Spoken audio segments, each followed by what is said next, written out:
dialogue is very important for all religions and civilizations and cultures and human charters, as it is a tool of protection. And so fruitful dialogue, it's possible to realize cooperation between people and cultures, and hence having the possibility of reaching understanding that will allow humanity to achieve progress and peace according to the idea of win-win.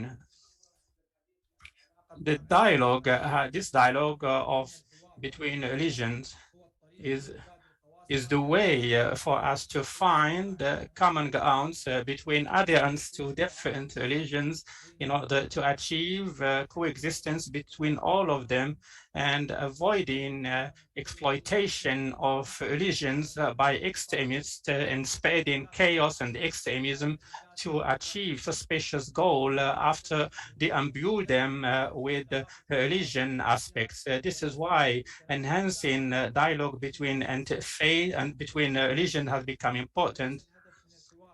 And the objective of dialogue between religion is not to change one culture or one religion or that one prevail over the other, but to know each other more and respect each other more. And given the importance of coexistence and peace between all members of a humanity, this is what the document of a human fraternity highlighted, which the UAE was the place of the signing, and its ceremony was celebrated a few days ago. And it was reflected in the International Day of Human Fraternity. The role of the media, digital or paper-based media, in enhancing human fraternity and respecting beliefs and the religions of others is of paramount importance. But this positive role of media needs more attention, especially in light of what we have been seeing by extremists and the use of social media to spread extremism and hate between people from different religions. Therefore, this workshop comes where we meet to discuss what the media needs to do to enhance dialogue between different religions. Now I will give the floor to our friend Mohammed Al-Hammadi to moderate this session. You have the floor.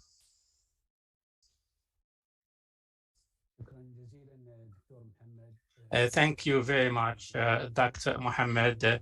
Thank you to the audience. Today, we are very pleased to be at this workshop. As the doctor said, this is the first event of its type between international bridges for development and TENS research and advisory. Undoubtedly, we are talking about an issue which is very important and sensitive when we talk about the issue of media and interfaith dialogue, knowing that today the issue of media has become controversial, and whether it's the traditional media or the social media, we try to find points of difference instead of focusing only on common grounds. Today also we are adopting a language that could be positive in discussion. We are looking for common denominators and not the differences. It was our pleasure to invite Dr. Roberto Simona. It's a European personality, very much known in Europe in the field of dialogue between religion. Is also interested in media and the way media tackles different issues. Page's organization dealt with Dr. Roberto in December, and we had a session in Geneva about the issue of media. Today, it's an honor for us to have him with us here in the UAE, especially as we are celebrating the International Day of Human Fraternity in this important project. and many countries consider that the issue of dialogue is important. So I don't want to be long, but I will give you a quick introduction of Dr. Simono. He's graduate of Lausanne University in Switzerland. He's expert in sociology and changing religion from Christianity to Islam. Maybe this is an important issue that Dr. Simona can talk about. He is also director of projects for enhancing media and he was in charge of many projects. Dr. Simona, he knows ليس بالغريب عن المنطقة، يعرفها منذ ربما أكثر من 20 سنة. زار أفغانستان، زار العراق، يعني زيارات خلينا نسميها ميدانية وليست زيارات بروتوكولية، وبالتالي هو اختلط مع المجتمعات، يعرفنا كعرب، يعرفنا كمسلمين، ويعرف ربما قضايا المنطقة بشكل كبير جدا. وكذلك هو كان ضمن البعثات تقصي الحقائق حول الأقليات في المنطقة، في منطقة من ضمنها دولة الإمارات، المملكة العربية السعودية، أفغانستان، مصر. كل هذه الأشياء حقيقة شجعتنا أن نحن نستضيف دكتور سيمونا، وهو لأول مرة يزور دولة الإمارات، يعني يأتي إلى دولة الإمارات. كان دائما رحلاته ترانزيت بين الشرق والغرب، لكن this time we want to have him with us in the UAE and to be our guest, an honorable guest, and want to benefit from him in these days that he's spending with us. Once again, Dr. Mohammed, thank you, Dr. Simona, for being with us, and I give the floor to Dr. Simona. Thank you. I promise that in 4 years, I will be able to listen everything in Arabic, which is a wonderful and beautiful language. So I'm sorry that now I have to speak in English, and hope that we'll be able to understand with my English, which is not my mother tongue, because my mother tongue is Italian. So it is a privilege to be here with you and reflect together on the media and interreligious dialogue. The goal of today's workshop that I have prepared is to share some thoughts concerning the relationship between two important domains, religion and the media. And it is within this context that I want us to think about freedom. Freedom is one of the most critical issues for those who care about religion, who conduct research, or who work in humanitarian fields or in the media. Each woman and each man has been and continues to be confronted with situations in which people, groups, or countries are involved in serious arguments, conflicts, and sometimes, unfortunately, are involved in wars. Fortunately, in every period and each century, we also find examples of societies in which human beings live and operate with freedom and creativity. The media and religions play a fundamental role in the growth of our society and of each person. The media and religions compel individuals to think about freedom. I hope that the workshop of today is an opportunity to find, understand, or at the very least, refresh our personal understanding of life and truth. We are all aware that the media can be trusted to report the truth. They can also, however, reveal only a portion of the truth, or hide or deny it entirely.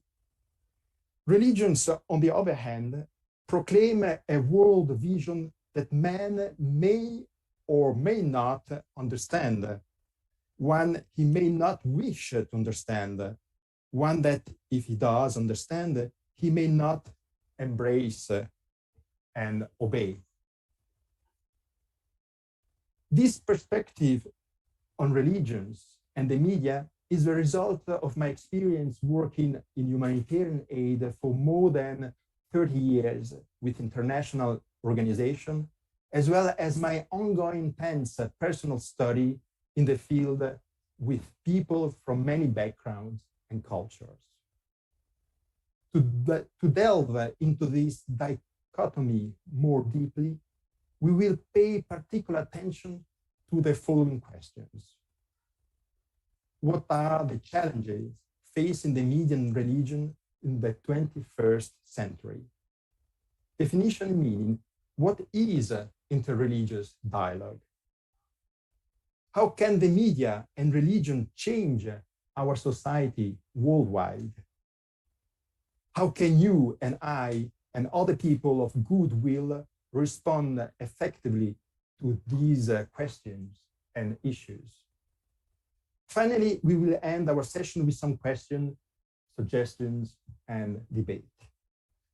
So to kick off the program I indicated, I will share some of my humanitarian work experiences.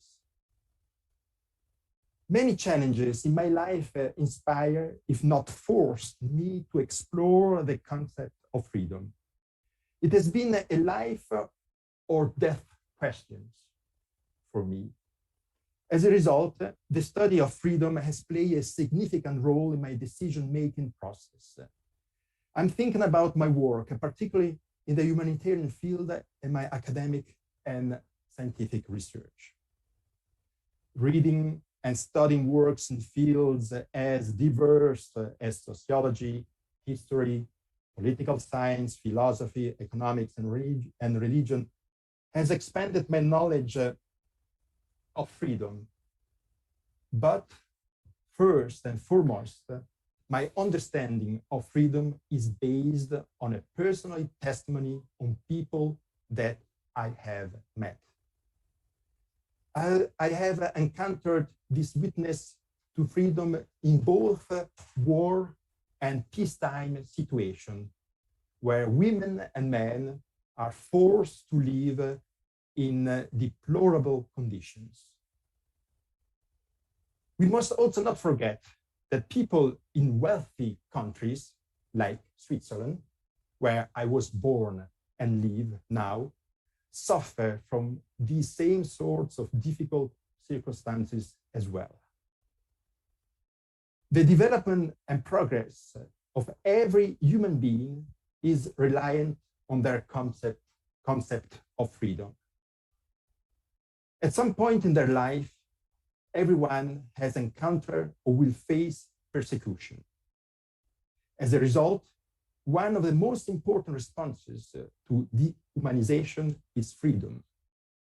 Dehumanization, we now know, sets off a chain reaction that leads to more dehumanization and persecution. But what is freedom? What does this imply? I will begin my answer to this question by referring to the war situations in which I have worked, lived, and studied, such as in Muslim majority countries and countries of the former Soviet Union. These two parts of the world has attracted me since my teenage years. And as I began to travel there, I fell in love with the splendor of its countries. And I was attracted by the people's deep humanity, which was shown by the wisdom of countless unnamed regular people I have encountered as well known people I have only met in books, such as Dostoevsky, Tolstoy, Turgenev, Ibn Sina, Ibn Rushd, Al-Ghazali, Hallaj, Rumi, Ibn Arabi, and many, many others. Of course, I witnessed bloodshed in some of these countries. But we must not forget that there was a war in Europe a few years ago. Let me repeat. The There is beauty and violence everywhere. We, the people of this world, are all confronted with similar challenges. We all exhibit the same behavior and succumb to the same temptations. When people are confronted with violence and war conditions, they respond by reacting and committing themselves to the struggle against these forms of brutality. This is what has usually transpired in persecuted people's situations. The media and religions play vital roles in assisting victims and helping them to escape dangerous situations. Men and women commit themselves in the face of violence in the midst of a war. They make a commitment because they care about the people, things, and values that are important to them. They join a group in order to damage or kill the opponent, in order to put an end to his existence. Hundreds of people join armed groups because they believe it is the best way to safeguard what is of vital importance to them, their family, children, spouses, or country.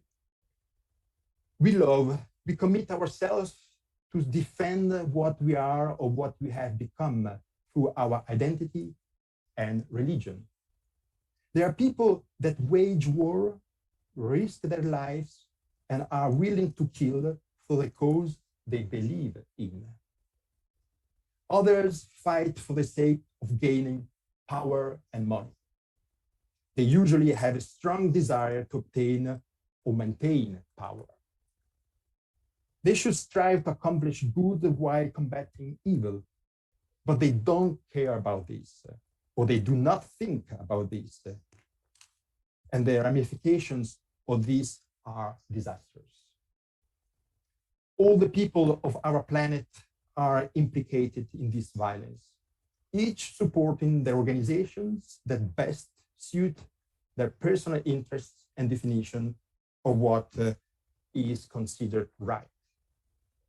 To illustrate what it means by our universal implication, I will just share a few statistics concerning the conflict in Syria.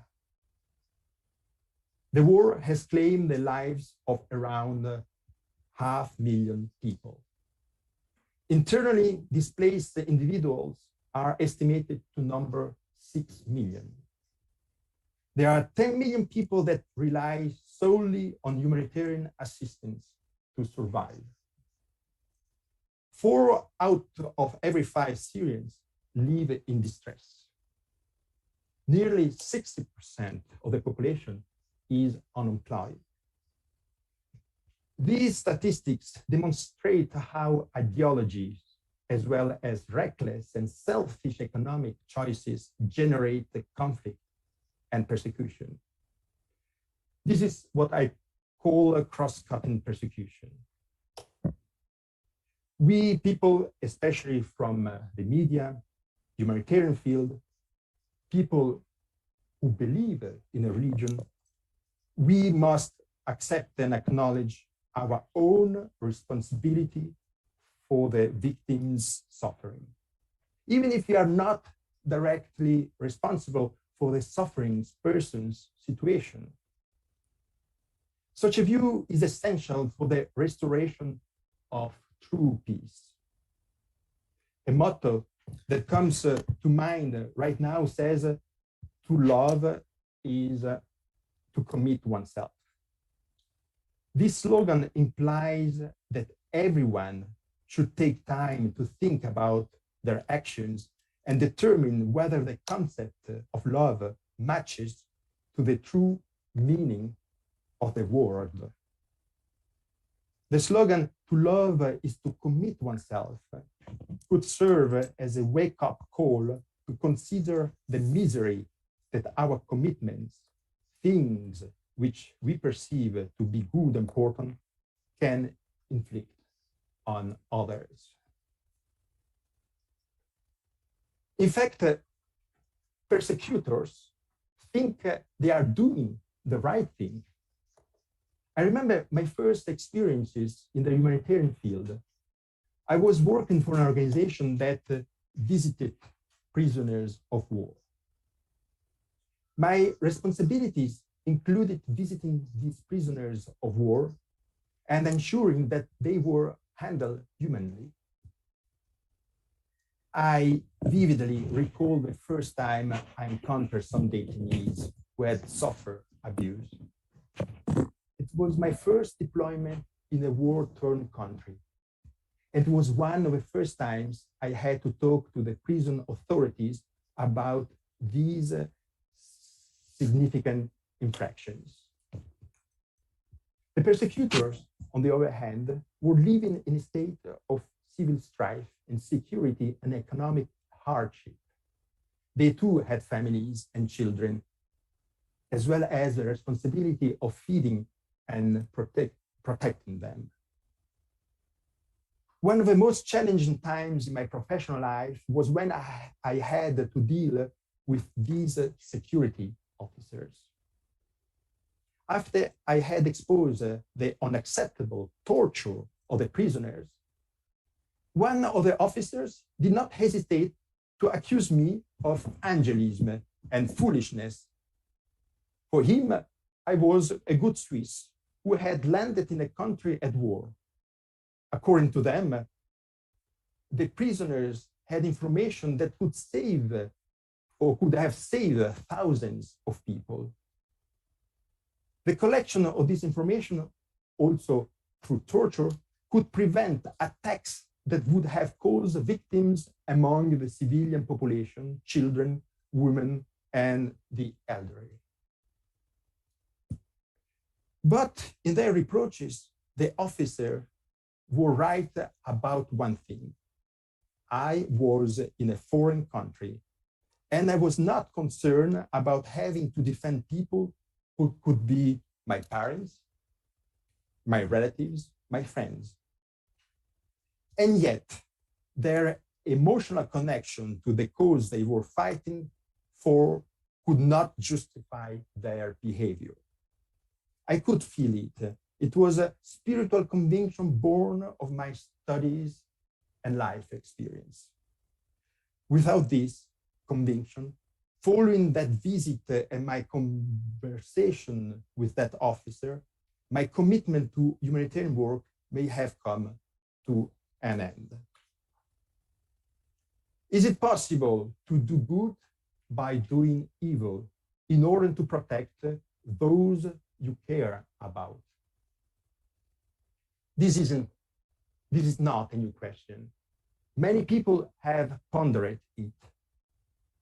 They have given thoughtful and well-articulated responses and observations on this topic. But at that moment, that question became my question. I had to find my own personal answer and not just read and appropriate the thoughts of others. People can tell if a person is repeating or acting out an idea without conviction, especially victims of war. People who are suffering, who are in difficult situations, intuitively know when one speaks from their heart, when the thoughts are the result of personal experience and a life journey. And the beauty of the work I've been doing for over 30 years is the life lessons I have learned. This means that I can't help but respond to, or at least consider, certain questions posed by my interlocutors and the people I meet and interact with. We can listen to other people's tragedies and suffering if we have deep inner peace in our hearts and our souls. This type of conduct can comfort the person who is in pain. Finally, it helps to make a positive change in ourselves, our society, and our planet. This is a way to reach the meaning of freedom. but what is freedom? Where can we get the real reference of this word? It is from this question that we get to the center and heart of the subject of our workshop of today. The media and religion play a crucial role in promoting freedom and its understanding. But we all know that people may use the media and religion to further their own goals, interests, and egos. And in doing this, they deny the truth. In this 21st century, it has become very difficult to be a free person, working, writing, or speaking for the freedom of our society. Jobs and careers depend more and more on powerful people who are unconcerned with inner freedom.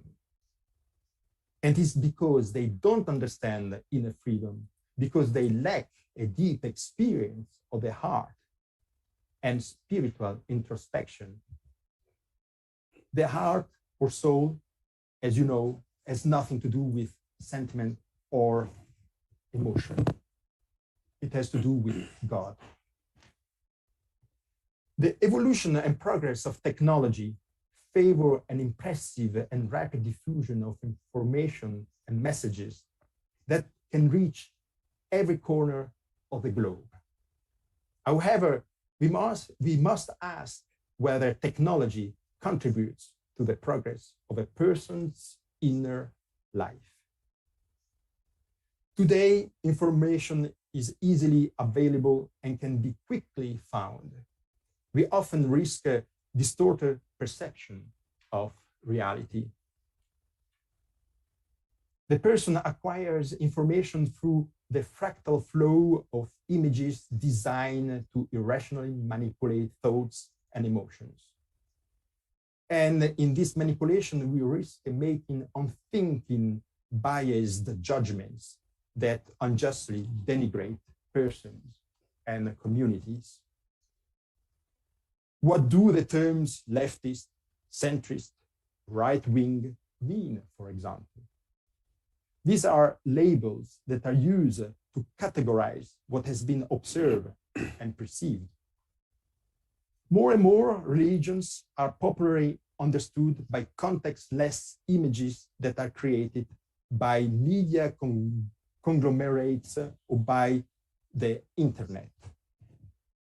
The danger is that a large part of the population has no direct experience or knowledge, which is to say any effective context with which to assess the information they have received. And most do not go beyond this superficial level of knowledge. Curiosity, passion, and interest don't appear to widely exist. People see religion reduced to a few external practices, which trivializes it. There is little to no time spent delving forward into the deeper meaning of religion. Religion is a belief. Each person constructs his own personal belief through his exposure to ambient beliefs in interactions with his own thoughts. That is why he must transcend the superficial, decontextualized mental images that he has gathered. One must perceive the world as it truly is, in all its beauty, in order to truly understand what it really is.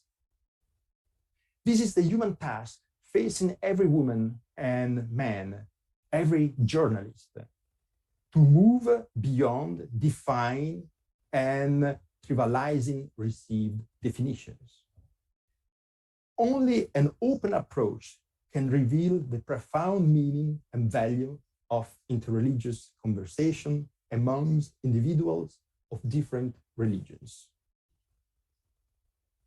There are two books that, for me, are the main sources of meditation in my reflection on freedom: the Bible and the Quran. Referring to these two or these holy books, religion appears as the creation of God and in his image as a world of light, joy, and beauty. In their perspective, good is revealed not as something to do, but as someone to love. This is the deep reality that, for instance, Jesus and the Prophet Muhammad have lived, shared, and taught during their lives in this world. Religion, good, and God must first be lived in our lives through our own experiences and meditation on what we can read in religious books such as the Bible and the Quran. Religion is not, as some people think, merely a set of dogmas or doctrines to be intellectually accepted. It is a way of being to be lived. So religion is about doing good, which is how one becomes good. Religions like Christianity and Islam, as well as other religions, are about the good. Of course, the scriptures and religious writings can be used to cause a split. However, there is a fault in this method that works against interreligious dialogue. This occurs, though, because the mind is being used incorrectly. The mind, after all, is only an organizer of knowledge, not an instrument for knowing. That is why it is important to act only after deep reflection. This is a critical point of view for everyone, especially those in the humanitarian field. This is especially important for journalists, who are expected to find and write what is true, and especially for those working in the humanities and religious fields in the struggle against evil. But what exactly is evil? Evil is the polar opposite of good. It is the negation of good. Goodness is manifested by love, mercy, and justice, and evil represents their negations.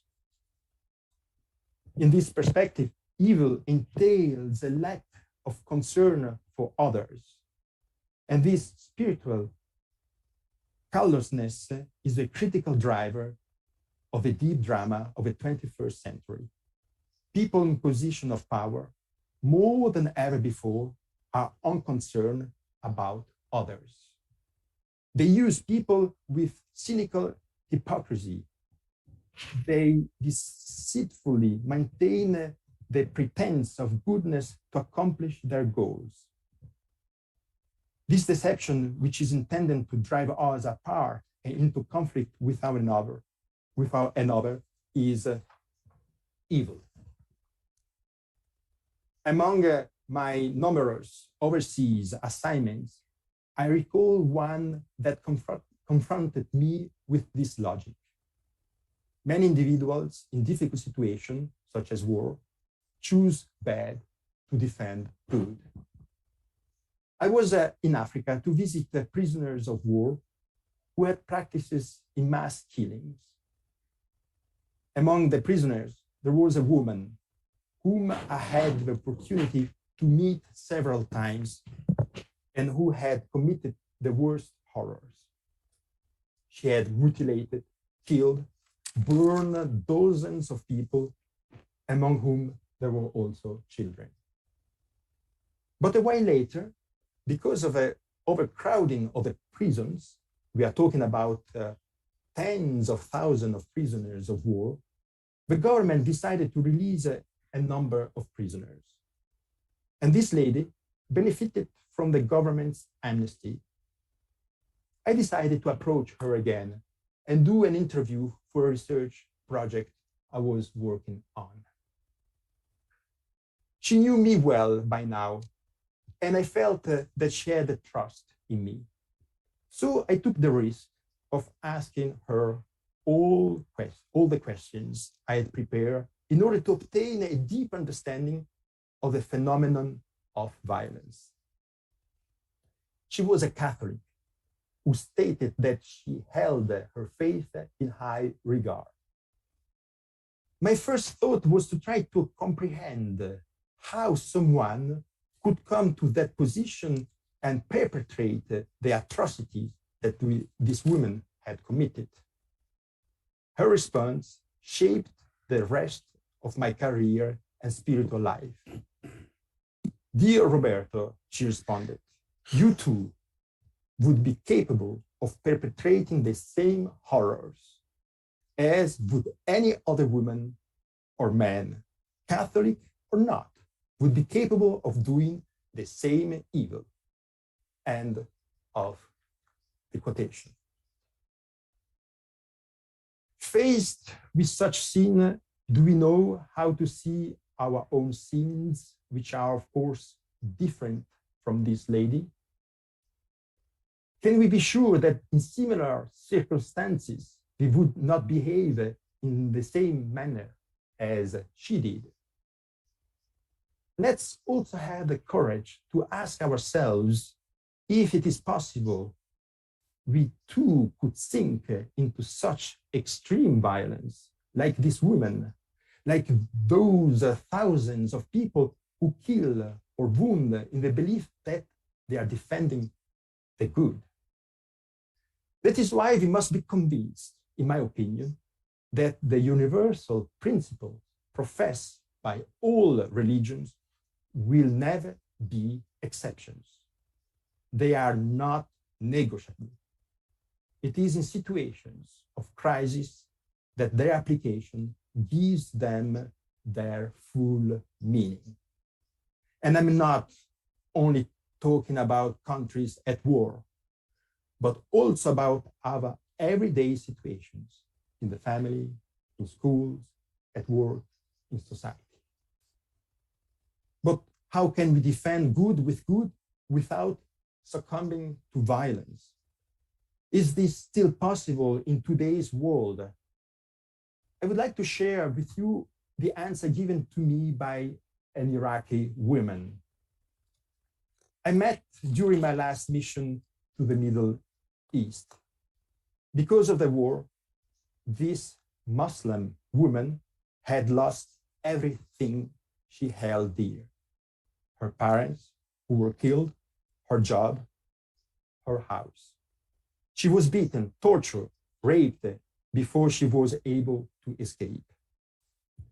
A year after this experience, she showed some signs of recovery despite the conditions in which she was living.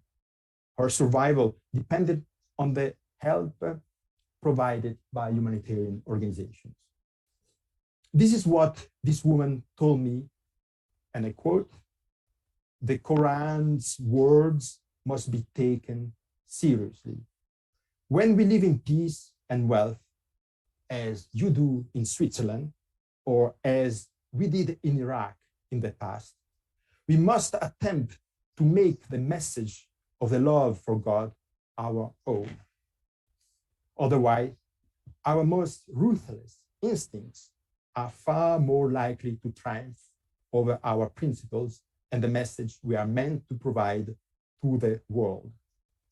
End of the quotation. This woman has kept a strong sense of humanity despite the violence and the injustice she has experienced. I have encountered hundreds of Muslims like her in nations all over the world.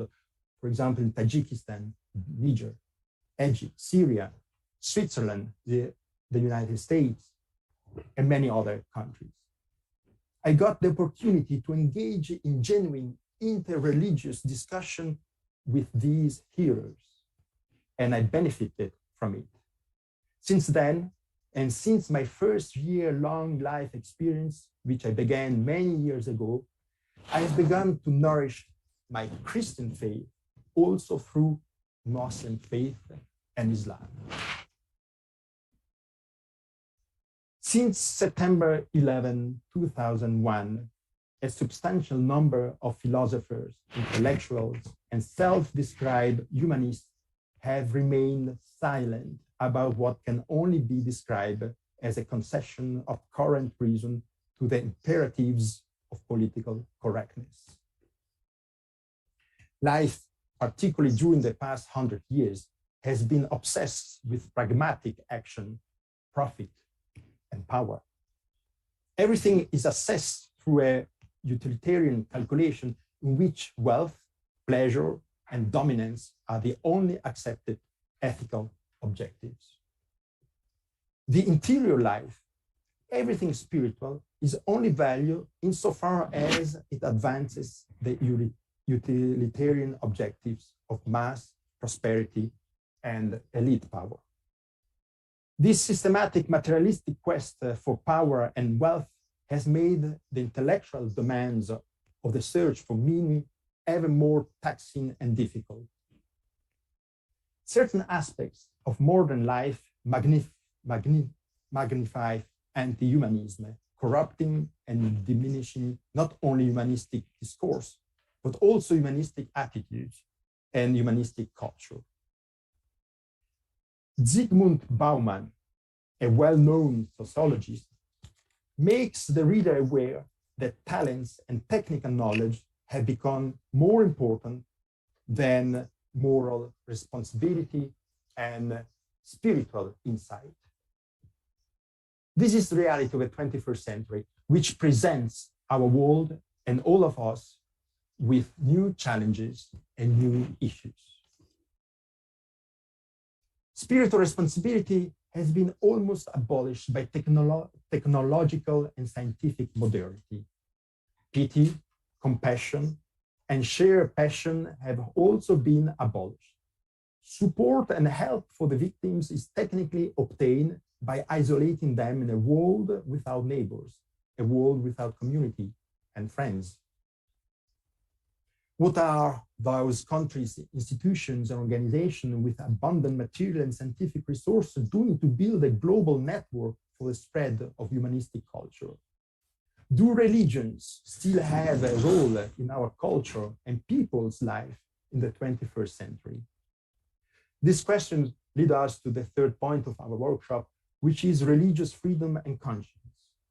How can the media and religion change our society worldwide?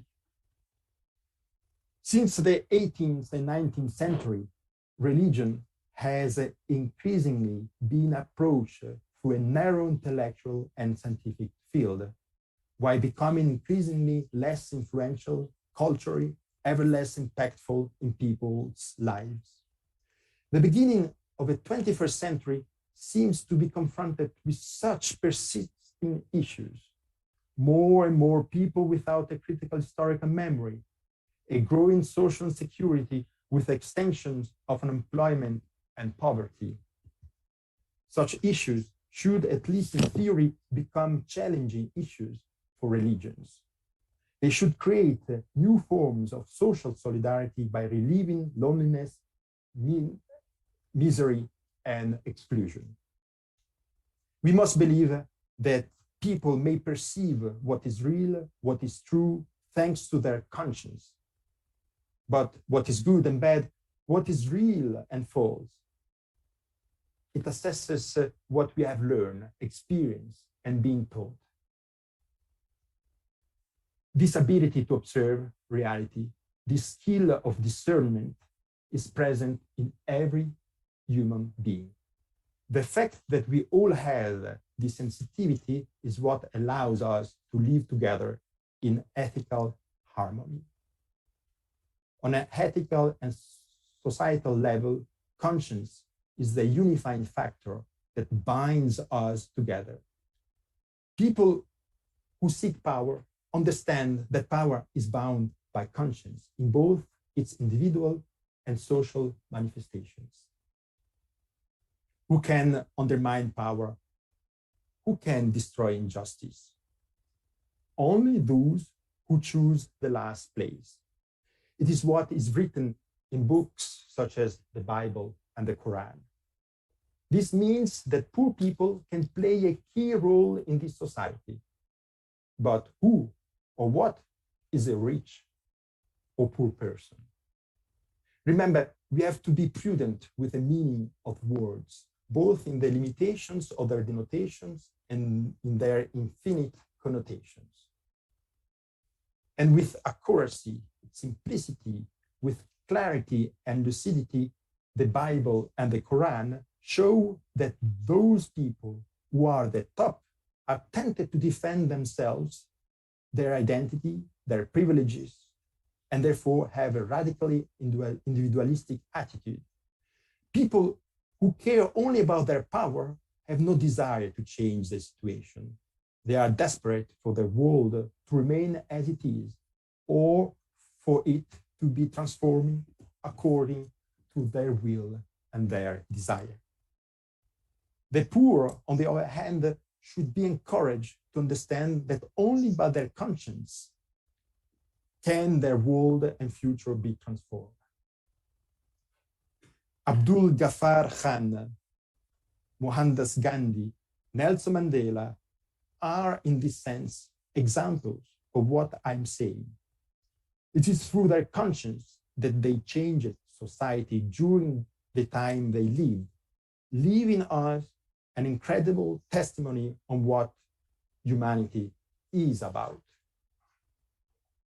The fall of international communism and the ongoing betrayals of several so-called liberal countries should encourage the humanitarian spirit to work in fields of ruin. How does one cope with the fields of ruin? Not by fighting them, but by understanding them. By understanding them, they disappear. How does one cope with darkness? Not with one's fist. You don't chase darkness out of the room with a broom. You turn on a light. The more you fight darkness, the more real it becomes to you, and the more you exhaust yourself. But when you turn on the light of awareness, it disappears, melts. We have reached the end of the presentation. Do we want to change the world? If yes, it becomes crucial and fundamental to rediscover conscience, our conscience, our conscience. But how do we achieve this? Through observation, through understanding, through dialogue, through religion and interreligious dialogue. Through communication, I communicated to enter into an interpersonal relationship of exchange and sharing. To enter into communication with another person means establishing an inner silence that allows one to be available to the thoughts and words of the other. A journalist's work is based on observation and comprehension. A journalist's conscience is crucial. The humanist attitude consists in constantly questioning what man does to man and nature without being a slave of feelings. Conscience is not about feelings or emotions. It is about looking first at yourself, asking, who am I? What is I? It is through the honest answers that a person finds in herself or himself that the person grows, becomes more mature. As a result, the person becomes able to detach himself from his feelings and emotion. When you are aware of something, you can take control over it. When you are not aware of a feeling, or you care about your feeling, the feeling has control over you. The use and knowledge of conscience is the source of the search for truth and goodness. This was extremely important in the spiritual lives of some of the greatest Muslim mystics, such as Hallaj, Rumi, and Ibn Arabi. In that sense, religions can have an incredible impact on geopolitics. But it is necessary that the person who belongs to a religion wants to follow the spiritual path. It is conscience that detaches any human being from any person or object that makes him or her a slave. Conscience is the inner place in any human being that can link him with God. We must be able to listen to our heart, and we will find the presence of God. The rejection of the possibility for each man to find truth leads to a formalistic use of words and concepts. In turn, this loss of semantic content leads to a mere formalism of judgments. In many circles today, we no longer ask ourselves what a man thinks. We already have a judgment on his thought insofar as it can be catalogued with a label: conservative, fundamentalist, radical, progressive. I no longer believe that we can improve anything in the outside world without first doing our part within ourselves. That is the only lesson of this war. This is what Etty Hillesum wrote in her famous journal. She died at Auschwitz concentration camp. This view of a great and profoundly spiritual woman is a fundamental reference for all of us who want to change this world through our work. You, probably as future journalists, and me as a person who will continue to work in the humanitarian field and the Muslim world, which I love so much. And who knows, perhaps I could work with you, someone among you, to create something new. Thank you for your attention.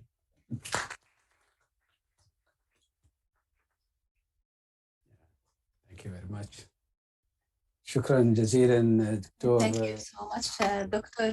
Simona, for this insightful speech and this wonderful insights on a topic that's really sensitive and deserves such in-depth consideration that we listened to from an expert from outside our region. Maybe we need to listen to these perspectives and insights, and we could call them panoramic thoughts, because they are different in their perspective and their being objective. Dr. Roberto talked about several points. I am not going to repeat them, but I believe if anyone has a question or a comment on what we have heard.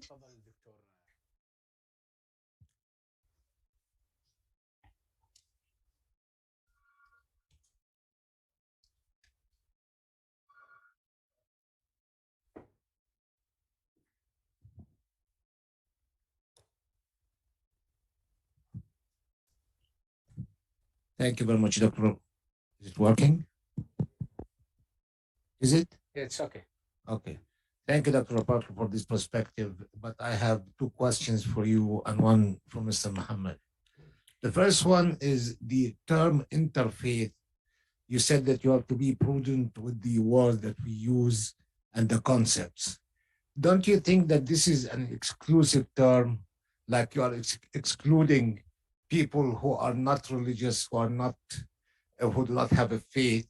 Like their estimates now, what they call them atheists, is about 1 billion people around the world. Mm-hmm. Okay, countries like China, Japan, Korea, they have over 50% of the population who are atheists. Mm-hmm. So when you talk about interfaith dialogue, you are creating another polarization between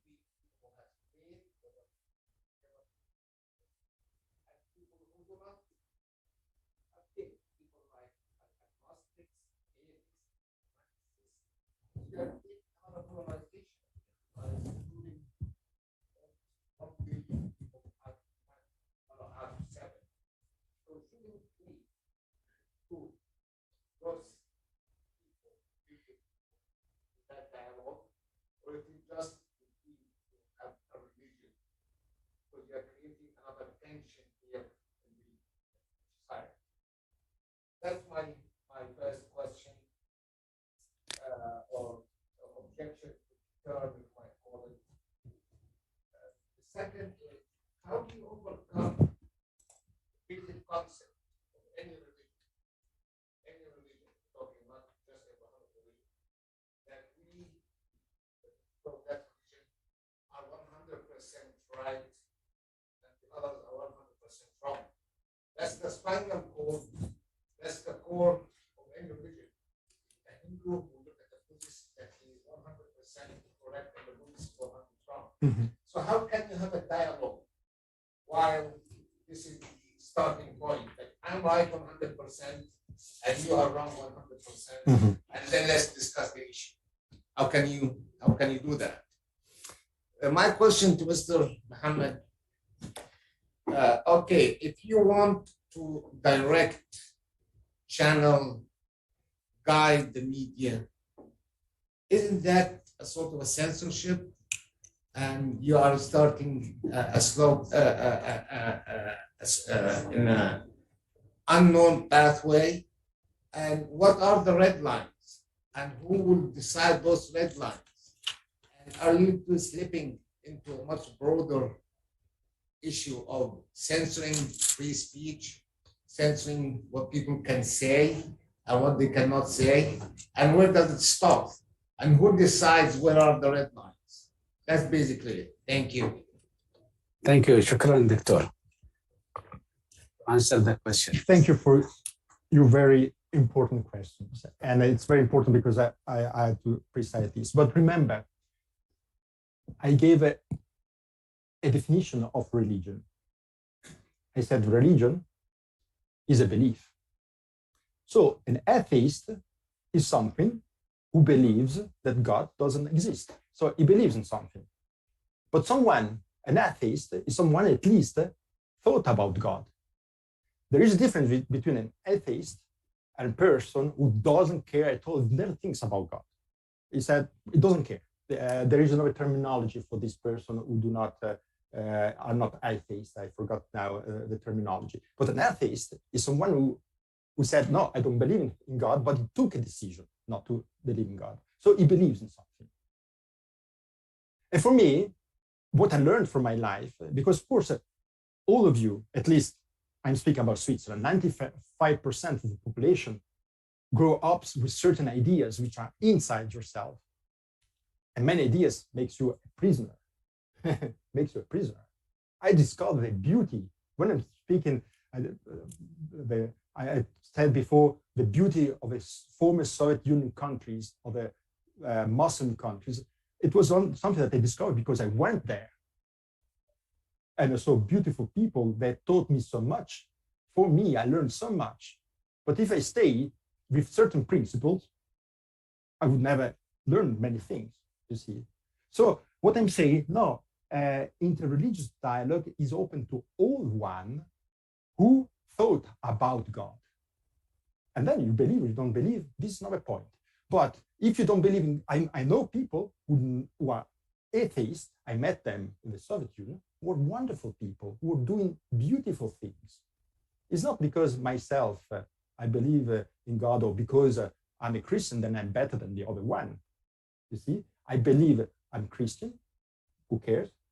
I'm Christian, I believe in God. So through God, I can come to the real freedom, but there are also other ways to come to this. And this is a sense of interreligious dialogue because, I come in exchange. Of course, what you are saying, there is an exception. I forgot now the terminology, but there are people who do not care about God. They do not care. They never thought about this. And they have no beliefs. They do not have beliefs.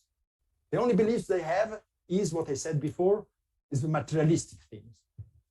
But the materialistic things is not a belief. It's something that comes and goes out. Yes, but my point is, in all the interfaith dialogue that was done on the Vatican through the Azhar, the atheists were never invited to the table.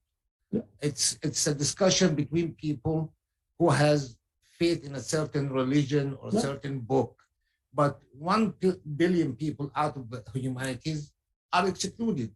Yeah. In the Vatican, there was a couple of sessions about interfaith dialogue. Yeah. The Azhar was there, the Jewish rabbis were there. But what about this 1 billion people? They were never invited to the table. Yeah, but sorry, I'm thinking louder. Yeah, I'm here to learn things from you. I'm not.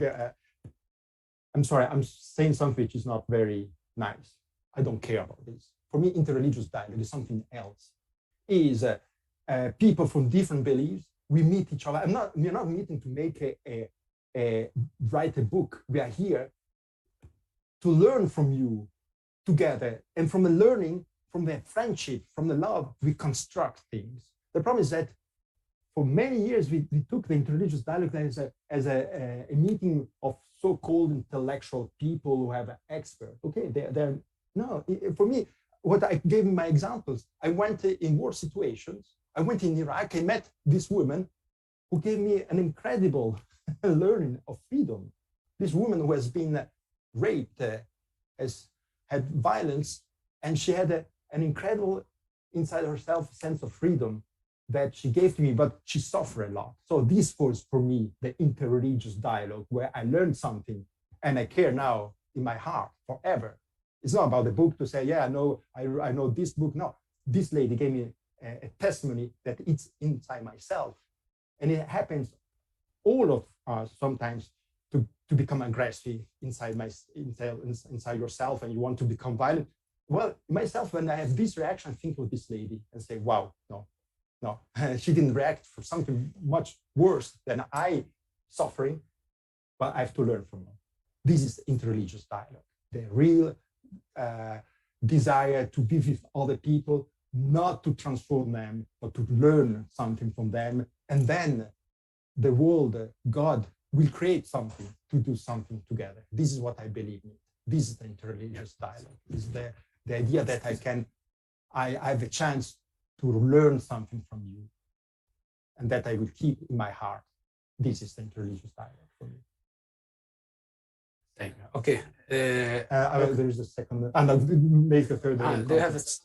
Yeah. Okay, there is another. About the core beliefs. That the core beliefs of any religion, that I'm right 100%, yes. And okay. you are wrong 100%. Yes. And this is, no, when I told you, my dear friends, that thanks to all these Muslim hearers, I don't like the term because they're human beings, about Muslim hearers, I enrich my faith. I don't like to say I'm Christian, you're Muslim, we are all believe in God. But if I'm using this terminology, thanks to these Muslims I met in all these countries, I made my faith bigger. So religion leads you to God. This is the most important thing. God is about freedom, is about happiness, is about love. This is the principle. Then, for me, it is not important what is your choice. What is important that I see you love. This is the most important thing. If I'm saying that I belong to this religion and I'm violent, it means that I have still to do a big school because I'm not yet with God. And the examples, we have two big examples. It's the Prophet Muhammad and Jesus. There were people, these two examples are example of complete love. So we shall follow them. This is the idea. It's not about, I take the religion just to, no, religion goes towards God. That's why there is this unity. This is the most important things. And when someone comes that my religion is better than yours religion,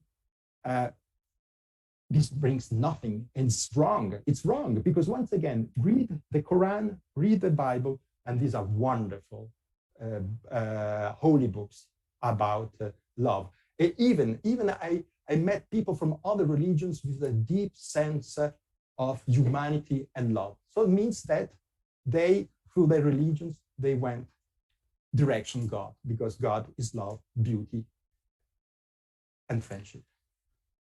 Yeah.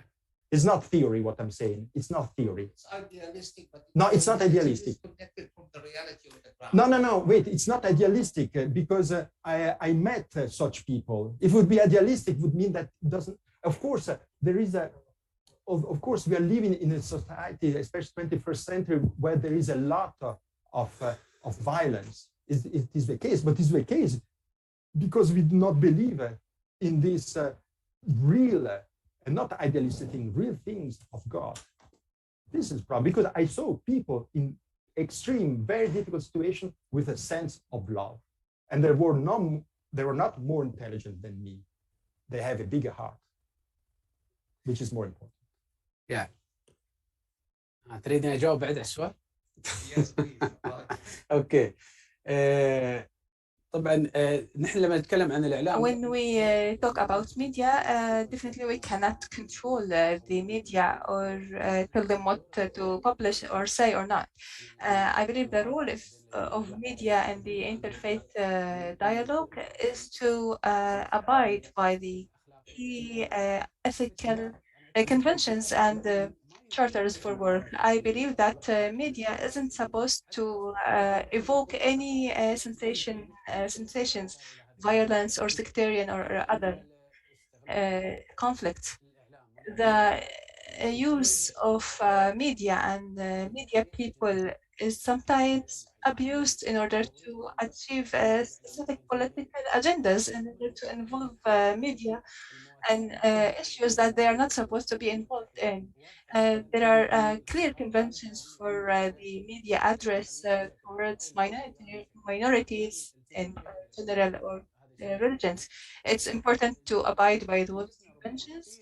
And we have seen a lot of negative examples of media institutions. They are usually irresponsible institutions.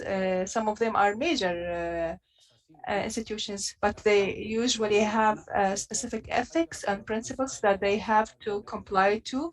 The most important example is what happened in Iraq, where people are killed because of their identities and their uh, origins, and this was a major setback for media. This is supposed to be our focus, so that media is not used as a platform for conflict and promoting religious conflict. As you said, why someone believes their religion is 100% correct, why others are 100% wrong.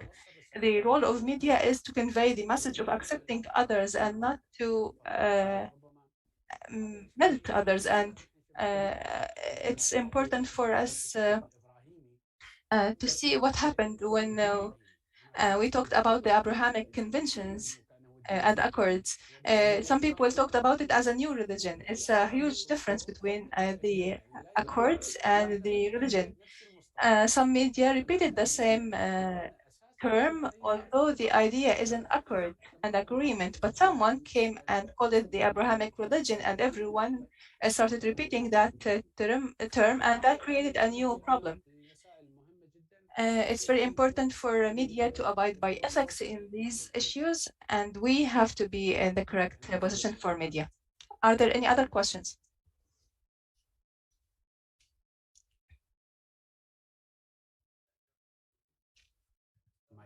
مايكروفون. ايه ما في ترجمة. يعني لو اختصرنا الامر عند الاله الاعلاميه. If we describe the media, that it creates the mental image of institutions and governments and individuals. Of course, religious symbols have to be unbiased despite all impacts, and also individuals have a role in this living entity of media. My question is, you talked about the human conscience, which is sometimes very far from religion, because sometimes people who have no association with religion are very ethical. There's a verse in in the Holy Quran, in Al-Hujurat, it says,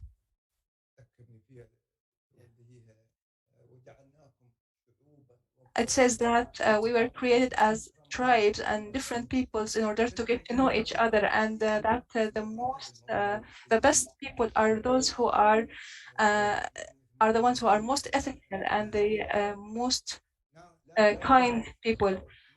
These are not measured by one specific measure. It's always about how you treat other people. You have to treat people humanly, regardless of any other considerations.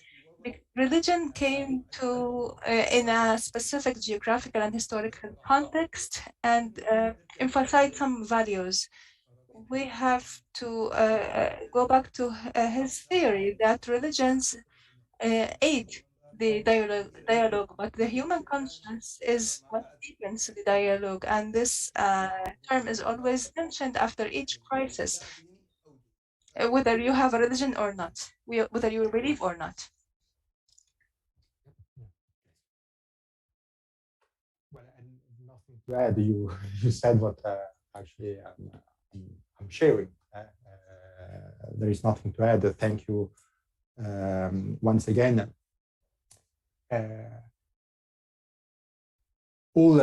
Once again, I believe we must believe that all the religions lead us towards God, towards beauty, freedom, towards life, to all these positive things. And to understand this, we have to use our conscience. Then once again, it's quite normal that in each religion, we have people who are using their religion for their own power. It's normal. Probably also myself. Sometimes I've done things that I should have done with my belief in the religion. But this has nothing to do with the conscience and with God. We have to, this is the basis of interreligious dialogue, where we know that these people who believe in God, who have decided not to believe in God, like the atheists, I can learn something from them. This is what we have to believe, and this changes everything. It changes everything. Yeah, so I have nothing to add. Thank you. تفضل.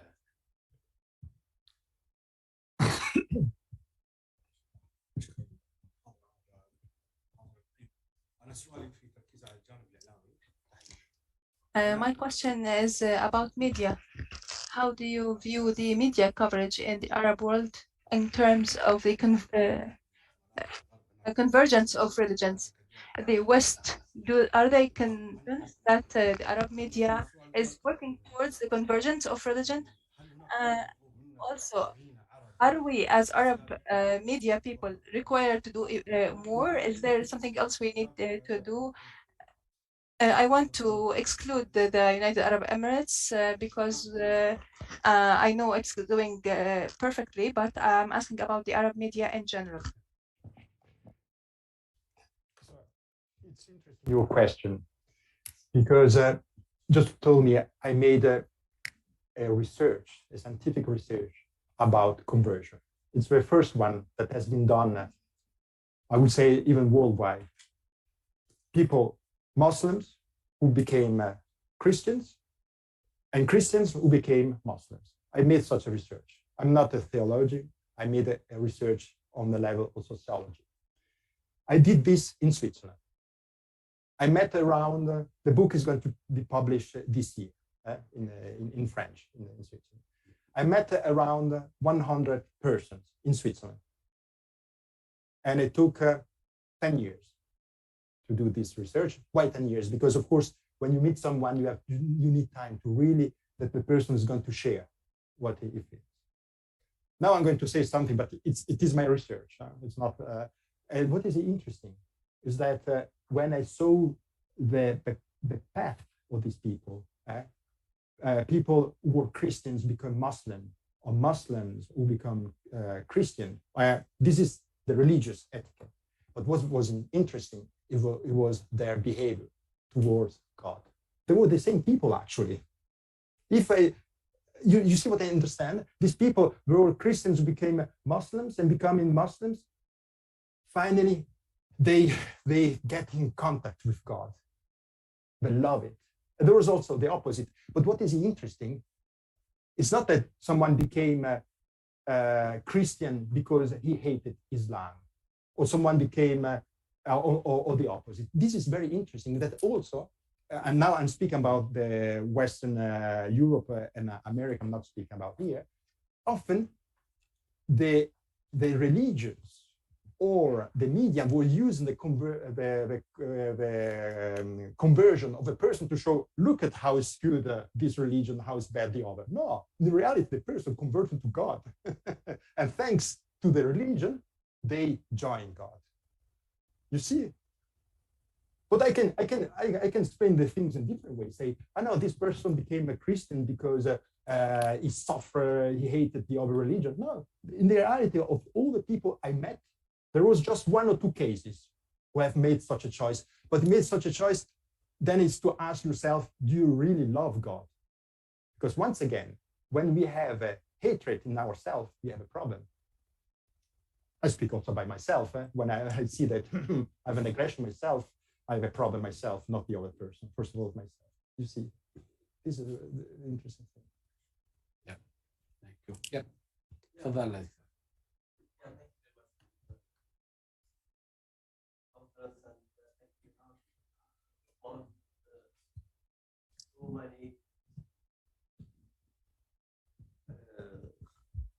So many ideas and philosophy, هناك العديد من المشاكل الجوانب اللي تحدثت عنها، فلسفة وعلم اجتماع وديانة وغيرها، ولكن المحور الأساسي الذي نتحدث عنه هو الضمير. وأعتقد أن هذا مفهوم قديم وجديد وإحياء لهذا المفهوم. إذا نظرنا إلى الإرث الصوفي في كل الأديان، المشكلة هي لماذا لا تزال ذلك أقلية؟ هذه المعتقدات لماذا لا تزال أقلية؟ فهناك أشخاص تحدثت عنهم، ولكن لا يزال هذا المعتقد أو السلوك أقلية.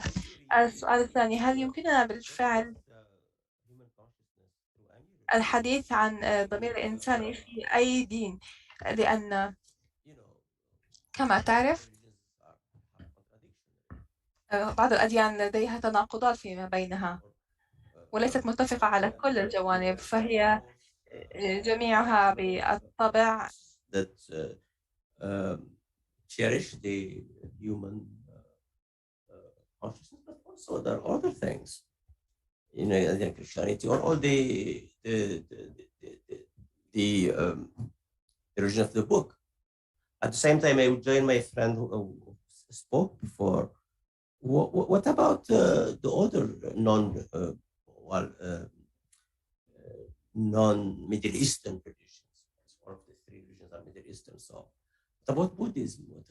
And he talks about consciousness. Based on that idea. So, this is, this all this observation and the remarks. شكرا. Once again, it's I'm telling you, we are living.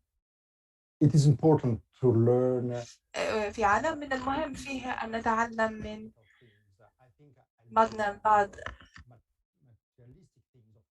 هناك الكثير من الأمور المادية، الكثير منا يحب أن يكون لديه منزل رائع وسيارة غالية وكل ذلك. أنا لست ضد هذه الأشياء، هذا أمر طبيعي لدى الإنسان، ولكن لا يمكن أن يكون هذا هدف حياتنا، ولا يجب أن يكون هذا هو ما تقوم به نقوم به دائما أو نتطلع إليه. أعتقد في الغرب، غرب أوروبا وفي أمريكا، هناك معتقدات من الثمانينات. إذا نظرتم إلى ما قبل ذلك، كانت الجامعات تهدف إلى التعليم في جوانب الفلسفية والعلوم الإنسانية وغيرها، ولكن بعد أن ينتهي المرء من ذلك يحصل على وظيفة ثم يتعلم الجوانب الفنية والتقنية للوظيفة، ولكن تكون تعلمت جانبا إنسانيا هاما. أما الآن لدينا كليات الفلسفة والديانات وعلم الاجتماع، وهذه الديانات أصبحت غير مهمة أبدا. They become second round of importance in the studies. This is a big problem. If you have conscience, when I speak about conscience, about love, about freedom, it's not to be nice. Because if you get these things, you become creative. If I'm not wrong, but you correct me, the Prophet Muhammad didn't do all the diplomas that I think to have, but he has done much more than I did. Jesus, the same thing. But why? Because they have a heart, a conscience connected to God, which we can also have the same thing, but we have to learn. I have to learn. I'm saying myself, it's a process of life that you learn. I'm still learning to become more and more free in order to hope to be also more creative. This is a big problem nowadays. The consciousness, people do not know what is a soul, what is a heart. But these two words exist in the Bible, exist in the Quran. And they exist also in other religions. Then there are some people who take away the Bible, the Quran, and they focus on conscience. I'm not against this, but if I'm thinking about psychology, the psychologists go more on the technical things, which I'm not against it. But the technical knowledge is not enough. Heart is something different. It's something different. But I know from my own experience and from what I saw from other people. But the big challenge nowadays is that this notion of inner thinking risks to disappear because we are teaching less and less. It's what happens, what I see in schools in Switzerland. There is less reading of all these important authors that I quoted. Many people do not know that they do exist because no one is reading. In the past, probably there was also the same challenge, but less than nowadays, much less than nowadays. Yeah. Sorry?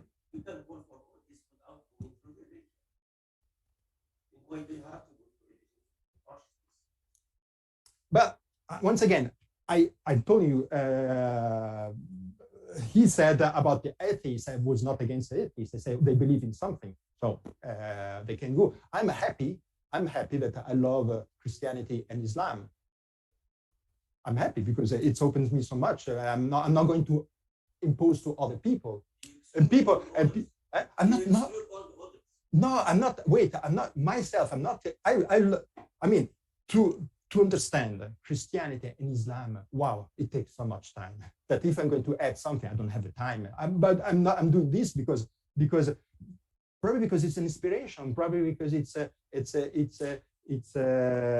something that I receive from God. But because I'm doing this, I'm not excluding the others. I'm not. You see what I mean?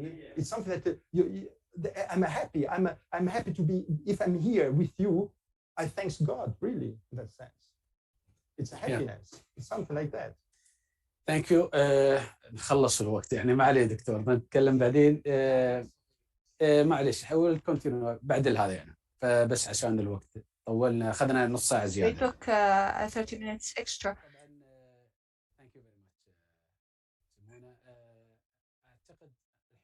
Thank you very much, Simona. I believe this is a very interesting conversation. There are a lot of points that we can discuss, but today we wanted to highlight this specific topic because we feel that we cannot ignore religions, we cannot overcome them, and we cannot forget that there are a lot of people who move simple people around the world using religion. We are not only talking about Islam and Christianity, we are talking about major and minor religions, Abrahamic and others. And this makes us think maybe for the future, the role of media, especially with the rapid advancement of technology and the ease of consuming media.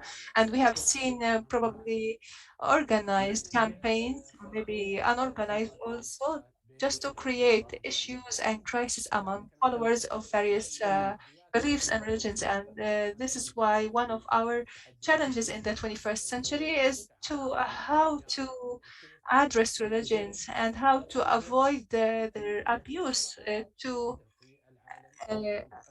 wage even further conflicts in the world and in our region. Maybe our region is one of the richest regions in terms of religions.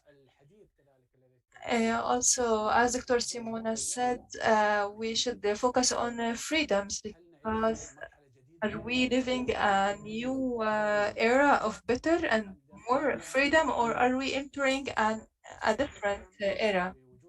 The look of things with the open technology, it shows that we might be going towards more freedom, but the first 2 decades of the current century have different indicators.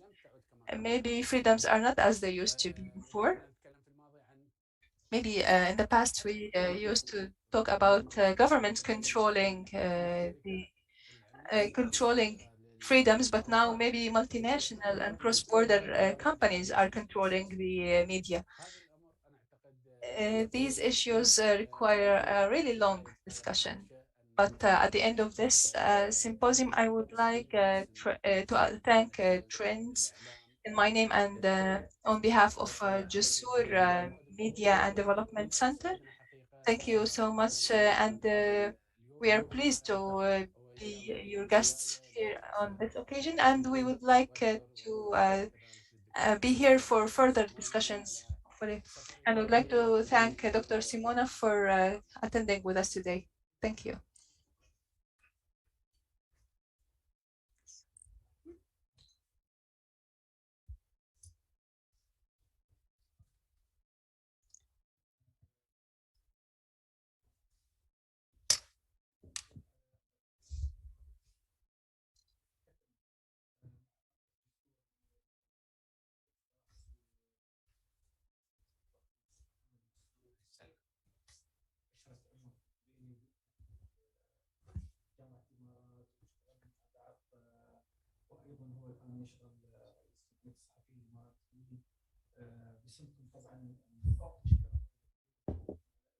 Okay, so.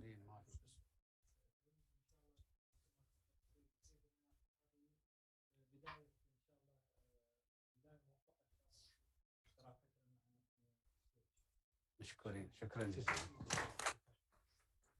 جزيلا.